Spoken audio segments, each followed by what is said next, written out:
മുഖ്യമന്ത്രി ഉമ്മൻചാണ്ടിയെ കരിങ്കൊടി കാണിക്കാൻ LDF പ്രവർത്തകർ മണിക്കൂറുകളാണ് കാത്തുനിന്നത്. ഇതുവഴി കടന്നുപോയ കൊടിക്കുന്നിൽ സുരേഷിനെയും LDF പ്രവർത്തകർ കരിങ്കൊടി കാണിച്ചു.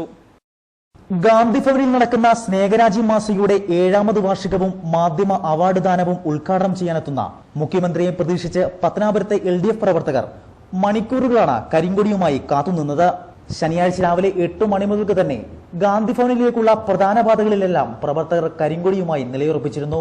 കൂടാതെ മഞ്ചുള്ളൂർ ജംഗ്ഷൻ മുതൽ 1 കിലോമീറ്റർ പാതയോരത്ത് കരിങ്കൊടിയും നാട്ടിയിരുന്നു. ഒടുവിൽ കുണ്ടയം മൂലക്കട വഴി മുഖ്യമന്ത്രിയുടെ വാഹനം കടന്നുപോകുമ്പോൾ കരിങ്കൊടി കാണിക്കാമെന്ന ധാരണയിലായി LDF പ്രവർത്തകർ. ഇതിനിടെ ഏനാത്ത് ഭാഗത്തു നിന്നും വന്ന കേന്ദ്ര തൊഴിൽ സഹമന്ത്രി കൊടിക്കുന്നിൽ സുരേഷിനും LDF പ്രവർത്തകരുടെ വക കരിങ്കൊടി പ്രയോഗവും കൂക്കുവിളികളും ലഭിച്ചു. 3 മണിക്കൂർ നീണ്ട കാത്തിരിപ്പിനൊടുവിൽ പോലീസ് എസ്കോർട്ട് വാഹനങ്ങളുടെ ഇടയിലൂടെ മുഖ്യമന്ത്രിയുടെ വാഹനവ്യൂഹം ശരവേഗത്തിൽ പാഞ്ഞുപോയി. LDF പ്രവർത്തകരെ കരിങ്കൊടി കാണിക്കുന്നതിൽ നിന്നും തടയാൻ പോലീസ് ഉദ്യോഗസ്ഥർ ഏറെ പാടുപെടേണ്ടി വന്നു. TC news, Pathanapuram.